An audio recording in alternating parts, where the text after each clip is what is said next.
Welcome to The Other Side, Mississippi Today's political podcast. I'm your host, Adam Ganeshow. The Other Side lets you hear directly from the most connected players and observers across the spectrum of politics in Mississippi. Joining us today are my colleagues Jeff Pender, Bobby Harrison. Hey, y'all. Hey, guys. How are y'all doing? Hey. I'm doing all right. Thanks for being here. Also want to give a quick shout out to our wonderful Mississippi Today members who are watching video of this episode.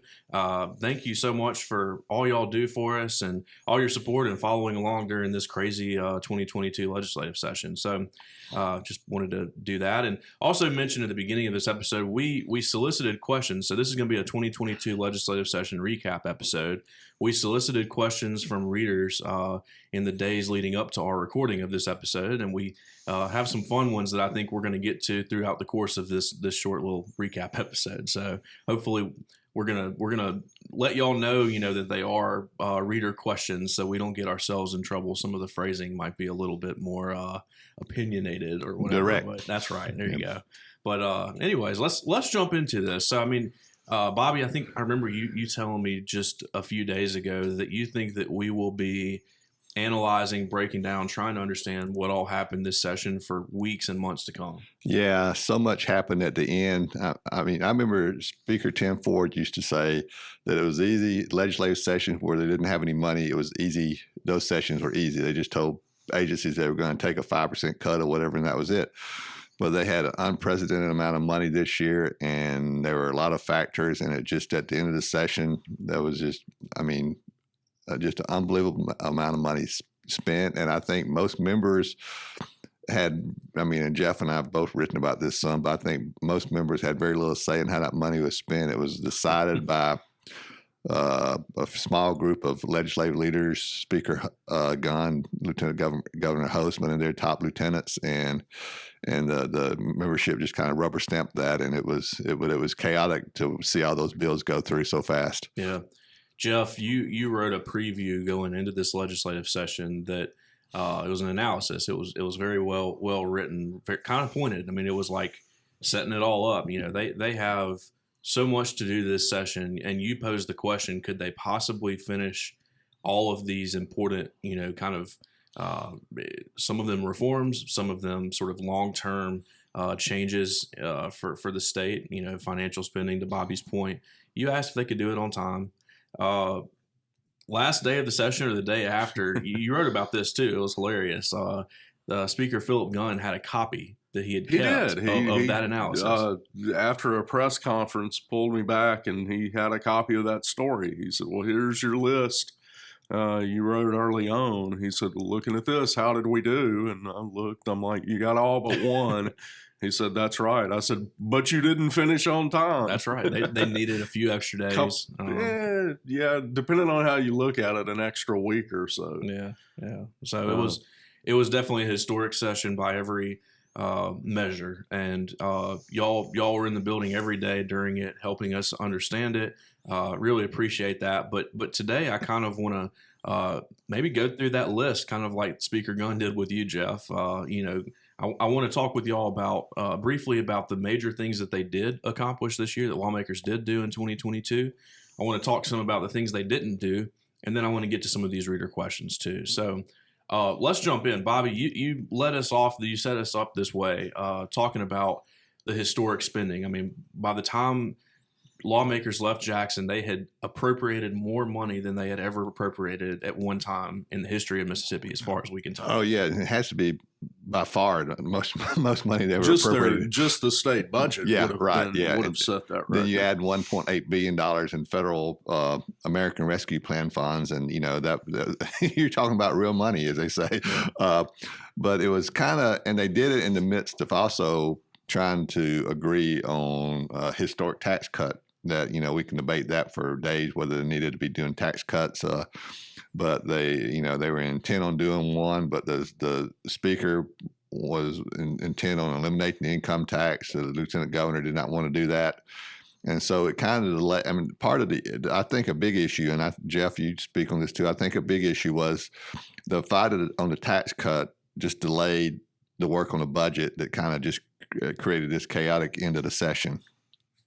Yeah, definitely. I think we kept referring to it as a standoff, and it really was.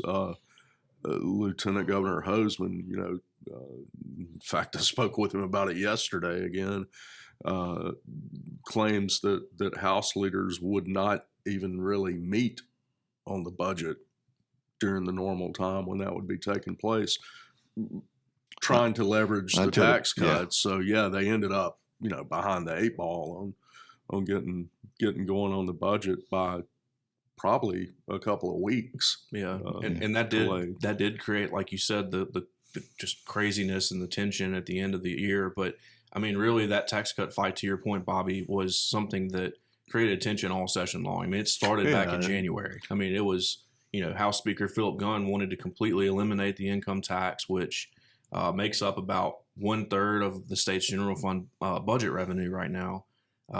Lieutenant Governor Hoseman didn't want to do that. He wanted a more measured approach. He proposed cutting the tax, not eliminating it completely, because he thought that it would be irresponsible to do so for, revenue reasons in the short and long term. That fight played out, like I said, starting in January all the way through the session. I mean, there's any number of bills that were killed over the last 3 months because they couldn't agree on. Actually, I mean, think about it. That fight started last year. That's right. That's right. Continued the fight all. Yeah, continued all out of session. Yeah. And to me, I mean, perhaps the most fascinating thing about this session, Jeff, is, I mean, the weekend, the last weekend in March is where it falls in the legislative calendar to meet that weekend to finalize the budget and then start passing the budget bills, over 100 bills. And we both sat in on Friday before that weekend, where they set the final revenue estimate to begin the process of passing the budget. And there was so much tension, and I mean, that ended up being like a 2-hour meeting. Yeah, usually takes each 15. side was trying to make their points on why they couldn't do this tax cut or that tax cut, and it just seemed that they were so far apart. And then I know I was going to work. I worked Saturday, and you were going to work Sunday of that weekend. And Saturday I was coming in late because I figured they were going to be there late. So I was actually going to feed my son's dog who was out of town, and I get a phone call from a colleague saying there's going to be a meeting about the tax bill in 30 minutes. So my poor dog didn't get fed for a while, so I stopped and went straight to the Capitol. And lo and behold, out of the blue, they announced they had reached a settlement on the agreement on the tax cut bill. It was fascinating. When Bobby called me Saturday on that and first told me that, I thought he was joking. I really did. I'm like, yeah, right. He said, no, really, they reached a tax deal. I was quite literally partying on the streets of downtown Jackson, because that was the St. Patty's Day parade, the big deal Jackson fun party weekend. And y'all were there, and I was like working. I told you I'm on call ready to go, but none of us really expected to have anything major from that Saturday. Y'all gave me the call, and I was like, all right, well, let me put my beer down and go to work, I guess. So that was very unexpected. Just very briefly, give us the rundown of what that final agreement was. You want to tackle that, Jeff? You want me to? Either or. It ended up kind of an amalgam between the two plans. It doesn't technically eliminate, without further legislative action, doesn't eliminate the income tax like Speaker Gunn and the governor had wanted, but it's a more substantial tax cut than Lieutenant Governor Hoseman and the Senate had initially wanted or proposed. It's all told going to be at least $525 million. That's just looking at current collections. $525 million cut on $6 or $7 billion budget. That's substantial. It is the largest tax cut in the state's history. It's gonna be a multi-year, but it's 4-year. 4-year. Yeah. It's going to initially get rid of the 4% tax bracket that you have on your first $10,000 or so of income. Then it's going to, I think, 0.25% at a time cut. Most of what you pay taxes is 5% on most of your income. It's going to cut that 5% down to 4% over 4 years. So essentially what a lot of people are saying, it's going to give the state a 4% flat tax on income. Yeah. That's going to put us among the lowest in the country of those who have income taxes. I think one thing they keep saying, we maybe even rank number one in the amount of exempt taxes before you even hit that 4%. So, I mean, it's going to be a substantial cut. I think the language, in a nod to Speaker Gunn wanting to eliminate it, I think the language says they shall review it in 3 years and see what the best way to further eliminate the tax would be. Shall, the most ambiguous word in the Mississippi Code book. Sure. In Mississippi, it is. That's right. That's right. The tax cut, they all through the session, they were also part of the plan was to reduce the sales tax on groceries, which is, we already had a low income tax even before this bill passed, comparatively speaking to other states. But we have a very high tax on groceries in the poorest state in the nation, which some people see as kind of a cruel irony.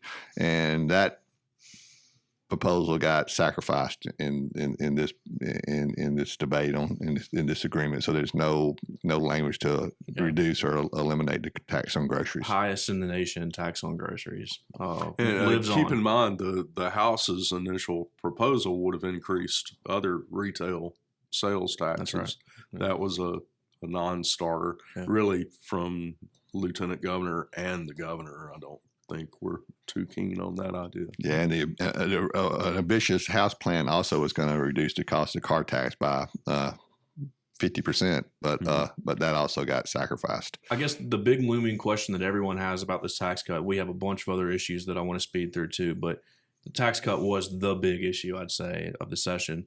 The big looming question that so many people have now after they've passed it is this going to hurt the state's ability to fund public services moving forward? I mean, is this going to be such a revenue hit that you're going to have to, make budget cuts to schools or public safety or Medicaid or whatever? I mean, is it?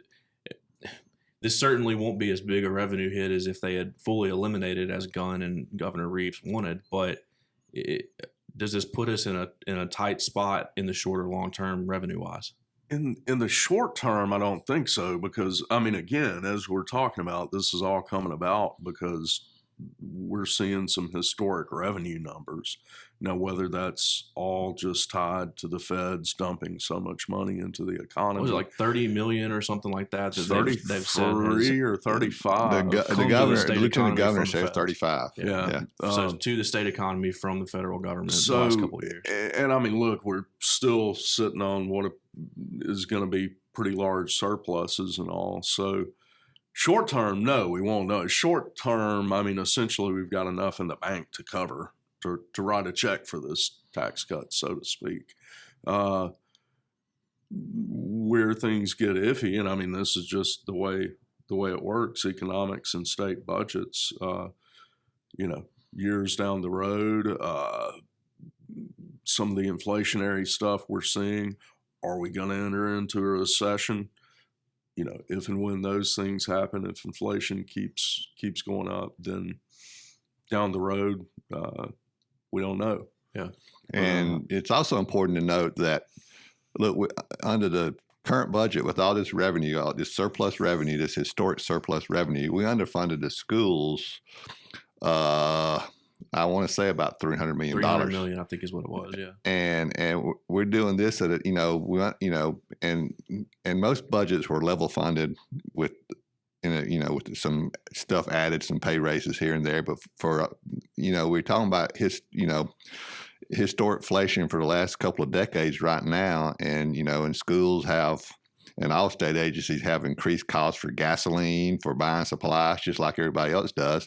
And so, you can argue that everything's funded right now, but, I think you can also make a pretty legitimate case that everything is not funded right now, even with this historic revenue. And there's a lot of talk of just the economic uncertainty in general. I mean, that's always the case. Sure. You can always find a reason to say, oh, we better be careful because, the economy's uncertain. But I mean, we have been padded by $30+ million of federal stimulus money the past couple of years. There might be more of that coming. You never know. There's a war in Europe right now. I mean, it's just hard to understand what is going on right now with the economy. And I think a lot of people have some anxiety about it. was it the right time? Was it the right moment to implement this largest tax cut in state history for revenue reasons? But Jeff, to your point, time will tell. I want to move on really quickly, but before I do that, we mentioned the federal stimulus money, $1.8 billion that lawmakers had to spend that came directly from Congress for the stimulus, federal, the COVID stimulus package, ARPA. Very quickly, run us through what they decided to do with that money, because that was a big part of what they did in the final few hours of session 2. Sure. The largest piece of that, and it was talked about a good bit, and the Senate kind of came up with this plan actually over the summer. But the largest part of that, $750 million, is going to go to a grant program for cities, counties, and rural water associations. It's going to be for water and sewer upgrades across the state that are badly needed in most every city and county. So that's going to be the largest chunk of that, and cities were really waiting on that. And the way that's going to work, the state got the $1.8 billion. Cities and counties directly got a total of $900 million. They're going to be able to take their money, cities and counties, and get a one-to-one match. Or actually, for smaller, really small cities, they can get a 2-to-1 match. So the thought is there that that, as the lieutenant governor has said, we need to use this money on transformational, generational projects. And the thinking was that adding the state money to what the cities get is going to allow them to build substantial projects.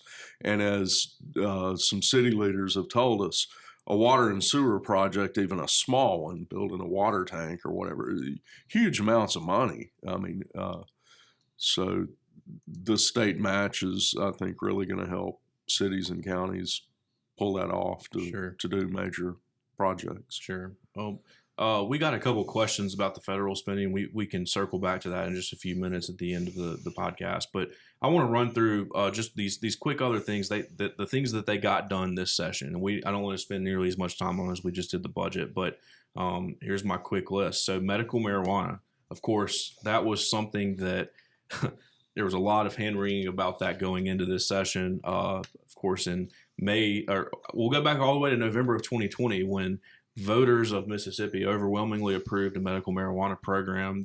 It was on the ballot because of the Ballot Initiative process, so they circumvented lawmakers to put it on the ballot. Overwhelmingly approved it in November of 2020. That was there was a lawsuit filed shortly thereafter, I guess, and fast forward to May of 2021, the state Supreme Court struck down both the medical marijuana program and the ballot initiative process in general, saying that the process was unconstitutional because of the way that it was written into the Constitution. So that immediately just sort of launched this movement, I think, among lawmakers, legislative leaders to decide we got to fix this because voters across the state are really pissed off. So legislative leaders throughout the summer and fall of 2021 were negotiating with each other about a medical marijuana program, something that they could pass during a special session. Governor Tate Reeves said he would call a special session if they came to an agreement on the plan. Well, they came to an agreement on the plan and the governor didn't like it, so he never called a special session. That's basically the quick summary there. So we knew that medical marijuana was something that lawmakers would almost certainly have to take up during this 2022 session, and they did. But it took some doing to get there. In the end, they got there, but they did pass a program that I think even some of the most libertarian of political people in Mississippi who wanted medical marijuana, they're happy with it. The lawmakers made sure in this program, unlike the ballot initiative program that had passed, that the state's going to be able to collect tax revenue off of the sale of medical marijuana, which is probably a good thing. I think most everyone seems satisfied with that. So that was one thing. Teacher pay. This is something I want to talk with y'all just a little bit about. Lawmakers passed what they call, and I think we can confirm that it's legitimate, the largest teacher pay raise in the state's history. Bobby, you read a lot about that. Just run us through briefly what that is and what that looks like. Well, it's almost 200, a little less than $250 million, and it's going to move teachers, up, probably it's the biggest single pay raise in a single year, and it does more in a single year than any pay raise ever passed in Mississippi. And for right now, teachers are going to be, above the South. Some levels of teachers are going to be above the Southeastern average. Others still will not be. And what we have to remember while we're doing this, it's historic, but other states are also taking up teacher pay raises. So it's always a moving target.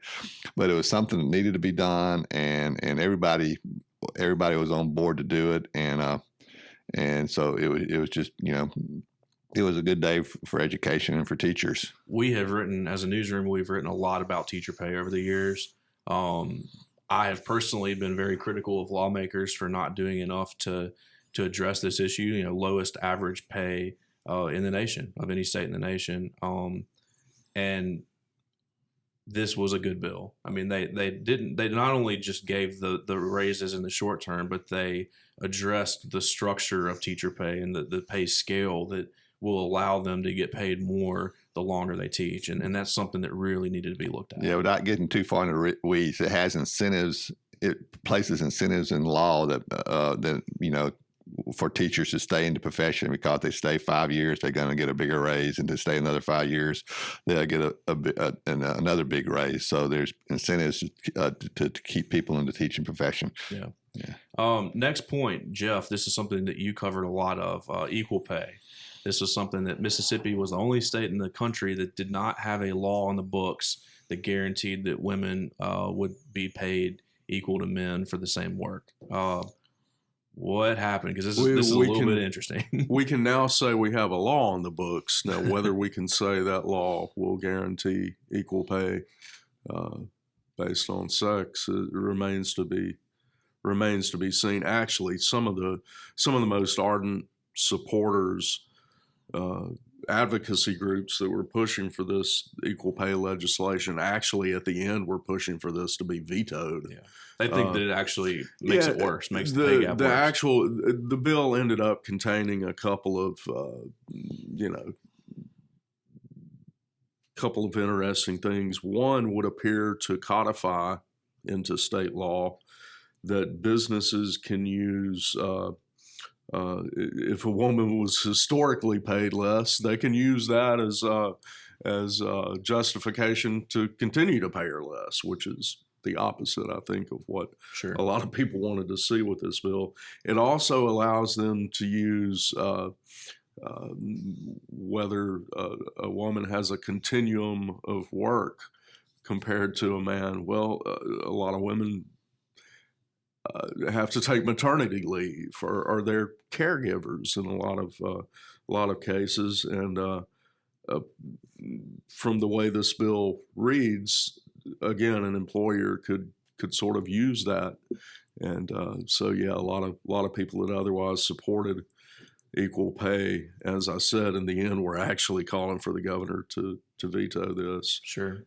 We technically do have a law on the books, and we will now actually have a state legal cause where you don't have to just go to federal court to file an equal pay lawsuit. But it would appear perhaps this law leaves a lot to be desired. Yeah. That's an interesting little wrinkle that I think was interesting to watch play out. Thanks for covering all that this session, Jeff. Redistricting. So both for congressional districts, the 4 congressional districts in Mississippi, plus all 174 legislative districts were redrawn this year. Congressional redistricting was especially fascinating, Bobby, because they added a lot of a lot of area, like physical area of the state to the 2nd congressional district, which is the majority black district that's currently held by longtime Congressman Benny Thompson. Yeah, that's actually still in court, Adam. In federal court, they essentially ran the second district from almost, the Mississippi-Tennessee line all the way down the western side of the state.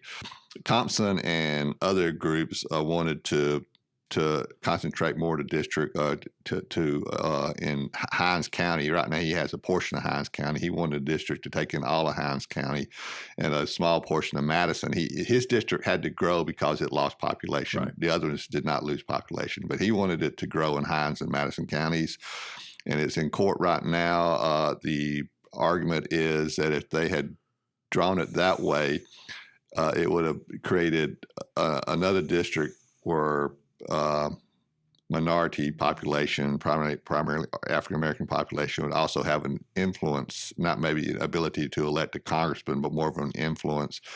And they say it's unconstitutional because it dilutes black voter strength and prevents black voters from having that influence. We should get some kind of ruling from the federal courts on that, I would think, soon, because this is an election year for Congress. Right. So I mean, that should be coming very soon, I would guess. And, to be honest, you were talking about the Fifth Circuit Court of Appeals, perhaps the most conservative circuit in the nation. And so it's, if Thompson's side prevails, it would be we keep on using that term historic, but that would be historic probably. Yeah. For the state legislative redistricting, there was a little bit of drama at the end of the session about that, particularly in the Senate districts. State Senator Chris McDaniel, who's been on this podcast several times, uber conservative, I don't know how to describe his politics. I never know how to describe his politics, but he is on the right side of the Republican Party spectrum, to say the very least. He and some of the state senators who agree with him on politics believed that Lieutenant Governor Delbert Hosemann purposefully drew one of their allies out of her district, which Melanie Sojourner. Yeah, Melanie Sojourner, state senator down in Southwest Mississippi. The fact of the matter is, I think at the end of the day, I don't want to get into all of that, but there will be no fewer Republican majority seats in the next election cycle than there are today. Yeah, that's just the reality of it. Yeah, Lieutenant Governor argued that the district they replaced the Sojourner district with is actually more Republican than her district is. Rankin and Smith County. Yeah. Yep, that's right. And there wasn't really any other major drama related to state redistricting, the legislative redistricting, but and there, black lawmakers and Democrats argued that, they drew the districts that they packed. I think that's a term that's used. Packed the black population into a smaller number of districts where they could have been spread out a little bit more to have had more of an influence, which is essentially the same argument in the congressional redistricting. Right. Yeah. Right. There could be a lawsuit about that filed at some point too. Yeah. We've had a little bit of that, rumblings about that. And that's not as time sensitive because the elections are not until 2023. That's right. That's right. So Mississippi legislature does not have a great track record in drawing fair districts, to say the least. So we'll see if the federal courts have to step in on either congressional or legislative at some point. Last big thing that they did that I wanted to mention is critical race theory. This, of course, is a big national hot button issue for Republicans. Republican legislatures across the country have really passed, in some cases, really strict laws that ban the teaching of critical race theory, which is an academic theorem that really is not taught at the K through 12 level anywhere. We know in Mississippi that it is definitively not taught in any K through 12 public school. The only critical race theory class in the entire state, as our own higher ed reporter Molly Menta first published, is a Ole Miss Law School class that teaches the theorem. It's a high level academic theorem that just it just really is something that isn't quite what it's made out to be in the press or anything like that. So in Mississippi, lawmakers, of course, wanted to hop on this train and pass something that they thought would address this. They did end up passing a bill after just quite the backlash. So this bill started in the Senate, when it came to the Senate floor, for the first time that anyone knows of in the state's history, every single black senator, state senator, got up off the floor and walked out before the final vote in protest over this bill. That was a huge deal. That was in January. Over the next couple months, the House, it was in their court, and there was some talk of maybe them letting it die or maybe even strengthening the bill, because the bill itself doesn't seem to... Very watered down. Yeah, it's very watered down. It doesn't seem to do anything statutorily to ban any teaching. As Bobby, you wrote, it doesn't even include the term critical race theory in it. We think that it's probably going to be in the title. In the title, yeah. We think this is going to be a law that's put on in the state code books that doesn't actually even mention the term critical race theory. Yeah, that would be interesting if that happens. It was, but the black lawmakers and others saw this bill as more of a symbolic thing, I think, and the fact, if you kind of bind the anti-critical race teaching, the anti-critical race theories, it's like, as I understand critical race theory, all it says is that race has played a factor in our society in terms of economics, the justice system, and really, who can argue with that? That's especially in a state like Mississippi, right? Yeah. This state of all states probably should not be going there in the year 2022, and they did. And then, there's data that backs up that, black people, who were convicted of crack cocaine got longer sentences of white people who were convicted with just pure cocaine, which made absolutely no sense. But, those things happened in our society, and critical race theory looks at those things. And like I said, in reality, who can be against that? That's right. But that's all I have to say about it. Yeah. It was very much like you said, seen as a symbolic gesture from the white power structure in Mississippi that we're not comfortable with our kids learning about the real history of Mississippi. That's the argument they made. And it's hard to see it any other way than that, to be completely honest. So, and more than that, I think a lot of educators, public school teachers in Mississippi believe that, it might not actually ban us from teaching stuff like this, but it does send a message that you better be careful. Part of the concern is it might have a chilling effect just on teaching of true history, particularly Mississippi history. Yeah, so we'll see how that plays out. Also, something that possibly could face a lawsuit or a legal challenge at some point. We've heard a little bit about that, but all right. So that's what they did. We got the state budget, largest state budget passed in history. The $1 billion+ they appropriated from the federal stimulus package, the largest tax cut in state history, the largest teacher pay in state history, medical marijuana program, equal pay for what it's worth, redistricting, both legislative and congressional, and then critical race theory. Man, I'm tired. I know. Just that is crazy itself. But now I want to move on to the very, very briefly to the section of stuff that they didn't do, because oftentimes, of course, during any legislative session, these are almost as important, as contentious among lawmakers as the bills that do pass. Let's start really quickly with the ballot initiative. So we mentioned that the ballot initiative was what was struck down in May of 2021 by the state Supreme Court as part of that medical marijuana ruling. Lawmakers did pass a replacement program for medical marijuana. They did not pass a ballot initiative program, which I think probably got them the most criticism of anything this session, perhaps. Y'all break that down for us briefly. There was a proposal for a new ballot initiative program, but just to really summarize it, it languished and died. There was some work done on it, I guess, and some debate, but it never appeared to me that it was destined to go anywhere this session, really. But look, the general public appears to really, really want ballot initiative powers to create their own law or constitutional amendments.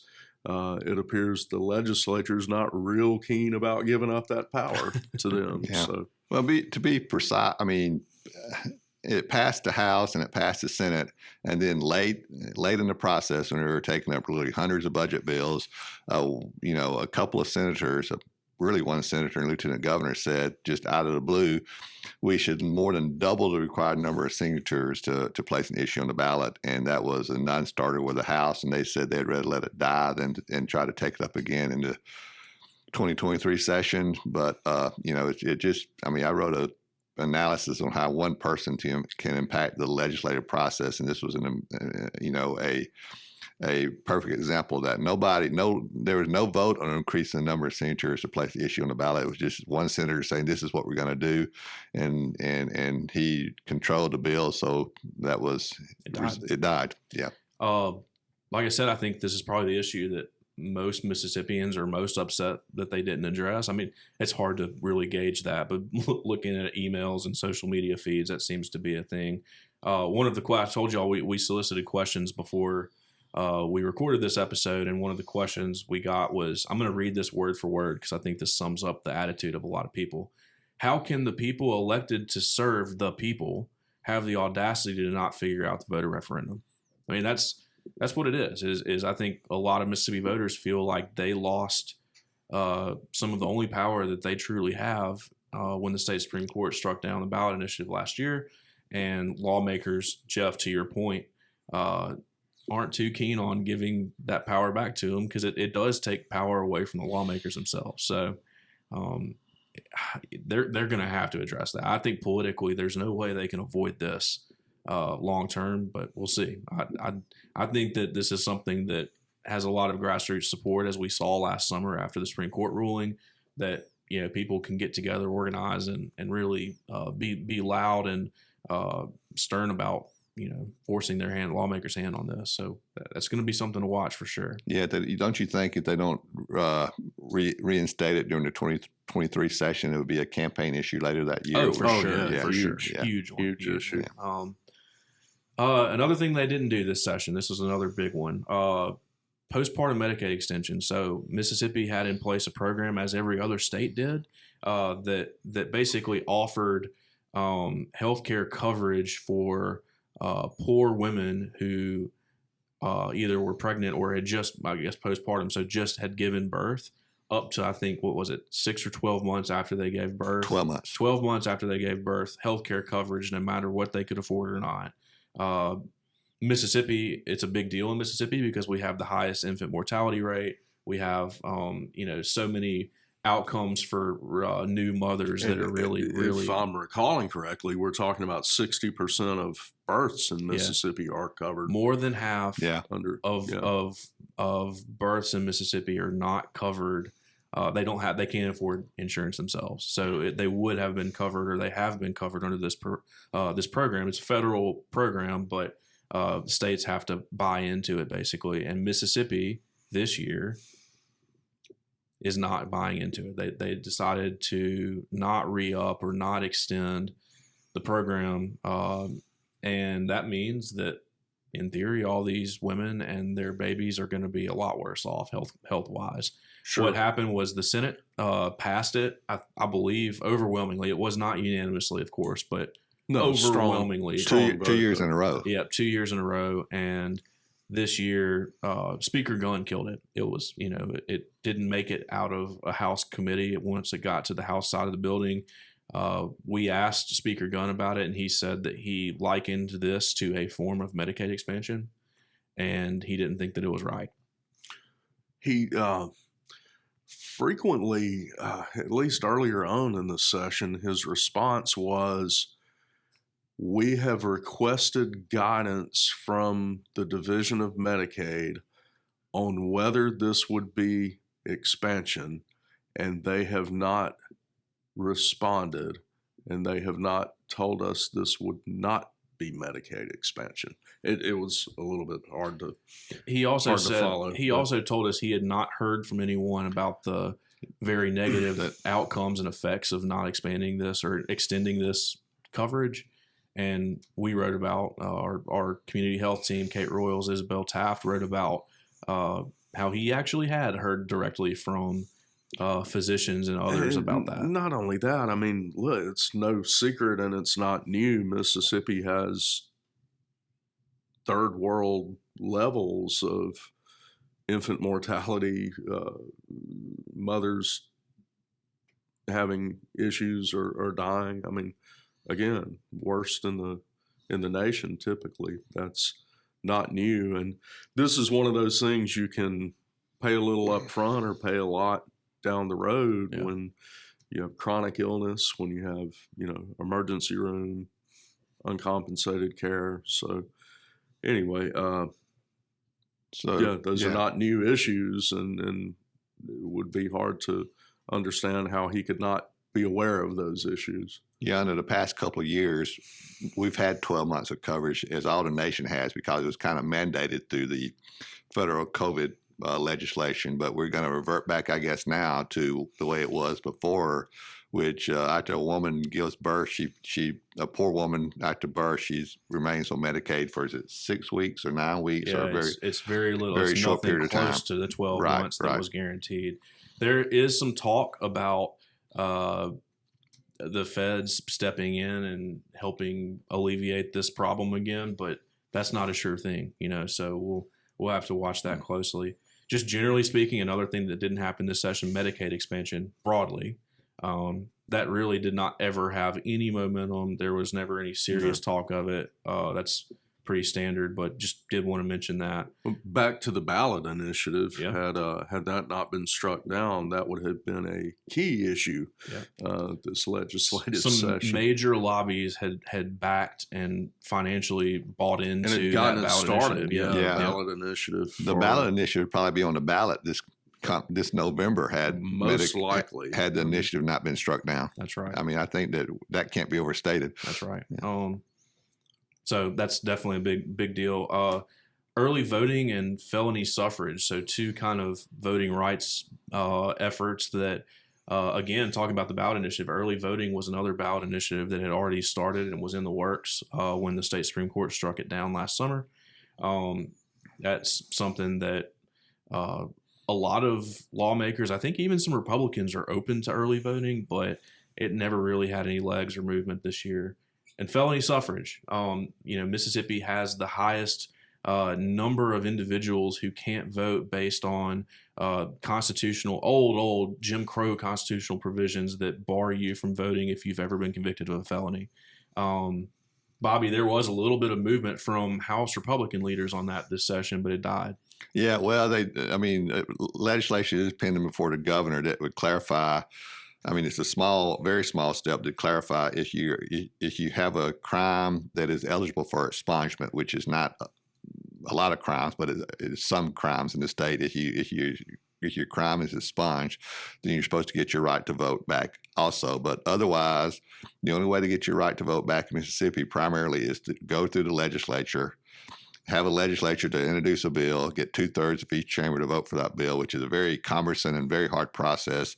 I think 5 bills this year made it to the governor. It's 5 individuals in the whole state of Mississippi who got their voting rights back this year. That's it. And I can't stress enough that this is not how it works in most states. In the vast majority of states, in all but maybe 10, using a round number, if you do your time and are paroled or get out of prison and go back into society, you get your right to vote back. This is not done in most states, and I think that's something that states should be ashamed of. And anyway, I think that another interesting thing, going back to the ballot initiative, we used to be number 2 in America. What's the second highest state with the highest population of disenfranchised voters for this reason?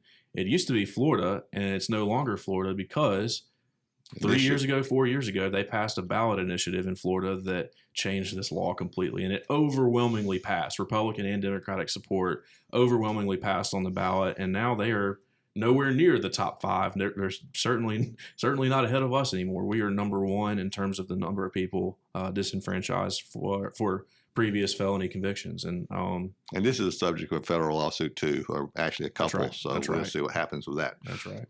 equal pay. I had equal pay on what they didn't do, which is funny. I think we talked enough about that, and it can go into each. It could go, that's right. It qualifies for both sections here. So, look, before we wrap up, we have just a few questions that are that like I said, we got from readers ahead of time.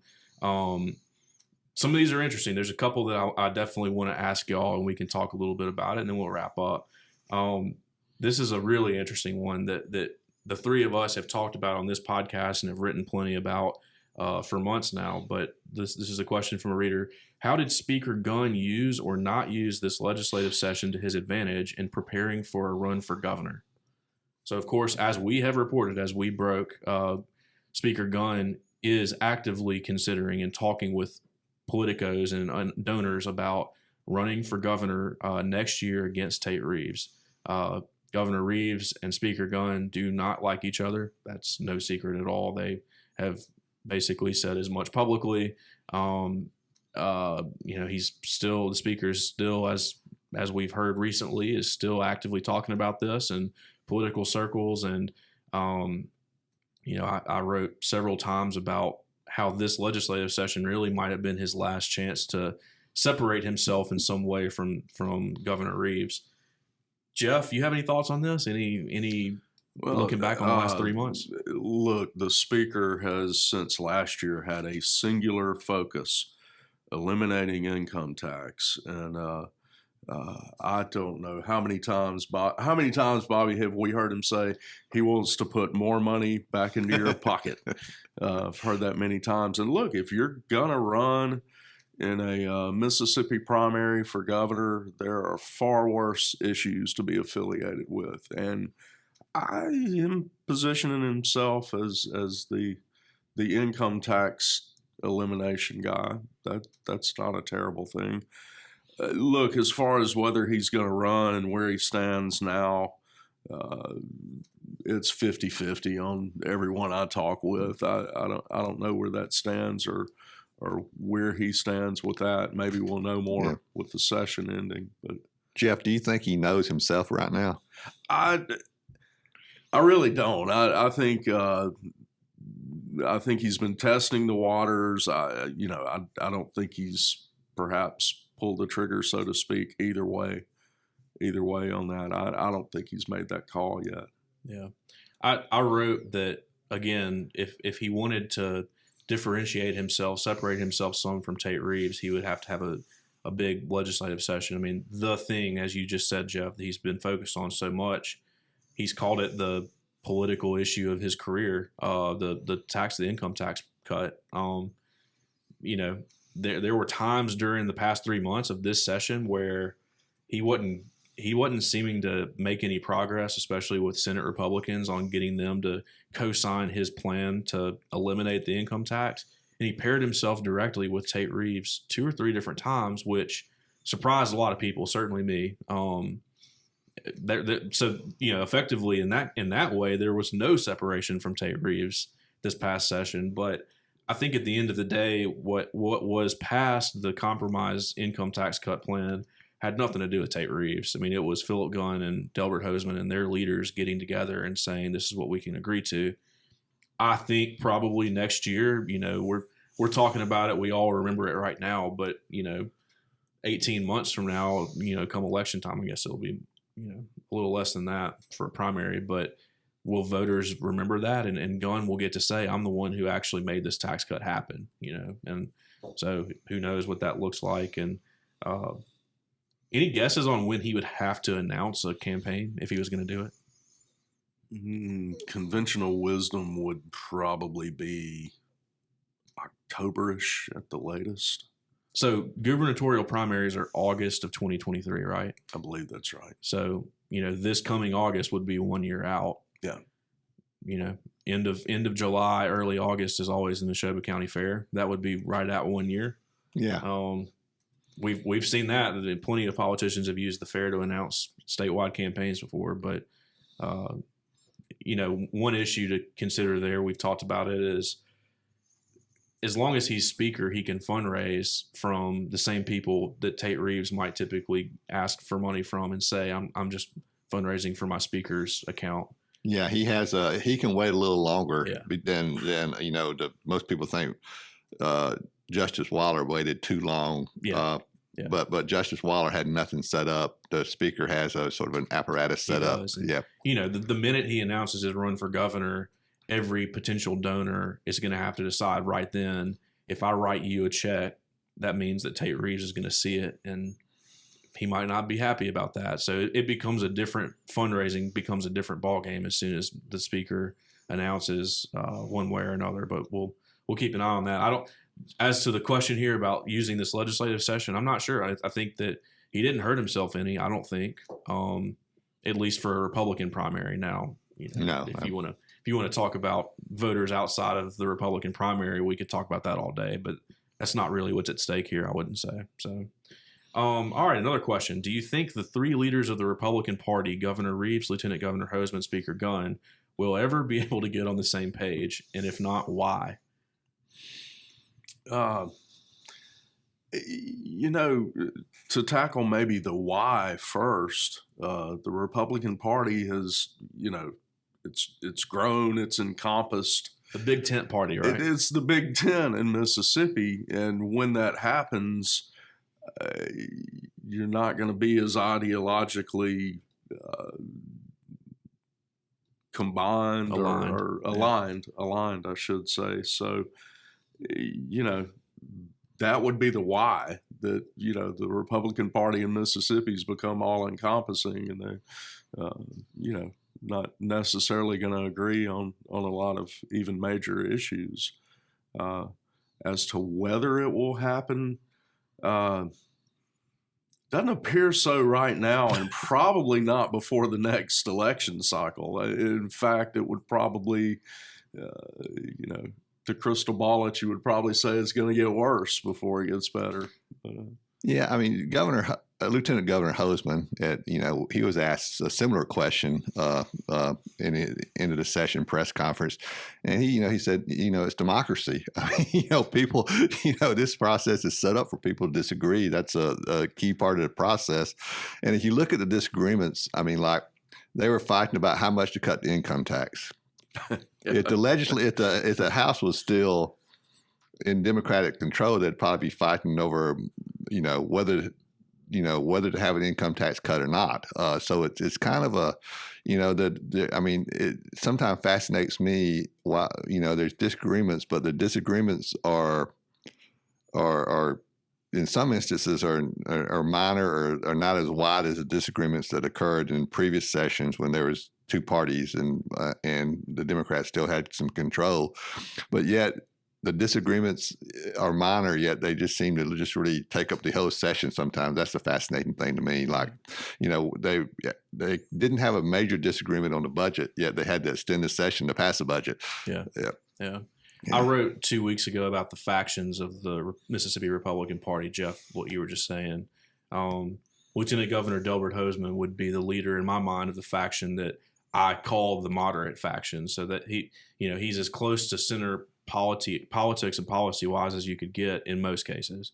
Then you've got the establishment, which is just the right of the moderates, and I think Speaker Gunn and Governor Reeves are probably, squarely in the establishment, but they're always looking to their right, which I call the far right, which is the Chris McDaniel, Melanie Sojourner type faction, and the far right, as I called it, I don't know if that's the best way to put it or not, but they're always lurking. They don't have a majority of the Republican Party, but they have a good number of very loud supporters across the state, and those establishment Republicans, and we know this from Governor Reeves, of course, and I think even Speaker Gunn, they're always kind of looking over their shoulder saying, what can we do to make our lives easier with that faction? So trying to maybe skirt that line there a little bit. Yeah, don't you think that Governor Reeves has embraced that far right faction more so as governor than he did as lieutenant governor? He's trying to. Yeah, but it doesn't seem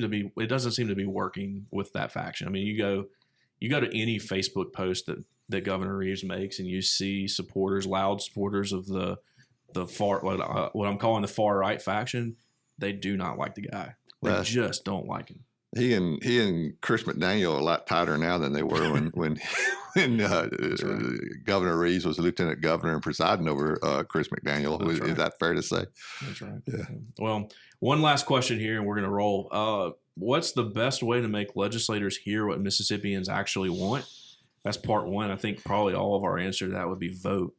And be engaged. There's a switchboard at the Capitol. That switchboard that scares legislators. That email them.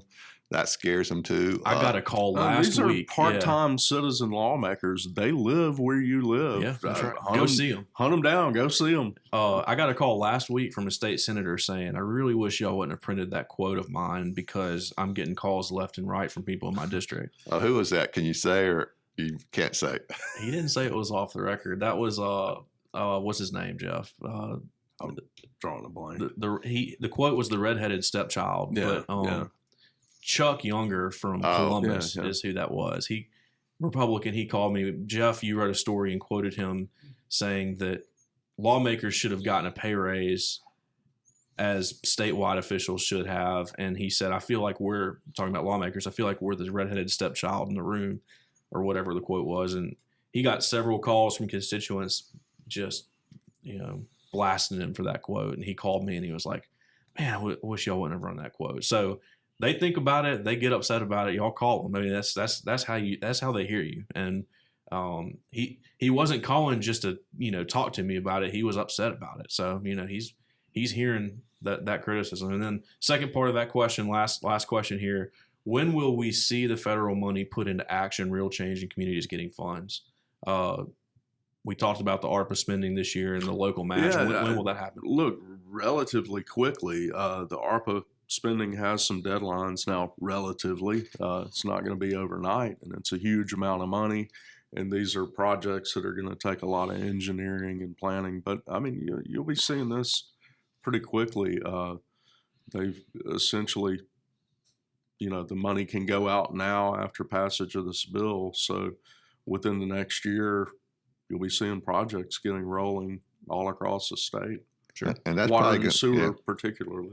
That's probably going to spur the economy even more with it. One would think that much work with going that on. and the federal infrastructure money coming to the state. Yep, that's right. Well, Bobby and Jeff, thank you all for being here. Thanks for covering this session all year. It was a long one, and I know from experience being in that building for a crazy session like this takes a lot out of you. Y'all are awake and here, so we appreciate that. It's surprising. Hopefully, y'all are going to get a little break, get some time to yourselves, but this is a great recap. Thanks for helping us understand everything, the major stuff at least. We'll keep covering all this. Talking about federal spending, we have a project called Follow the Money on our website, Mississippi Today. We will be following that money very closely, even once it gets to the local governments, to make sure that they're doing it. Y'all holler at us if you hear anything or see anything that you think we ought to take a close look at as it relates to the money. All these pending lawsuits, perhaps, Bobby, the federal and state lawsuits, the things that are up in the air after this session. We, like you said, just wrap it up here. We will be analyzing what happened the last 3 months of this year for a very long time to come. So thank you all for helping us do that. And thanks again to our members who make all this work possible. Hope y'all enjoyed the little video version of this podcast. And if you're listening, thanks for your support as well. And we'll talk to y'all very soon. Thanks again. Thanks.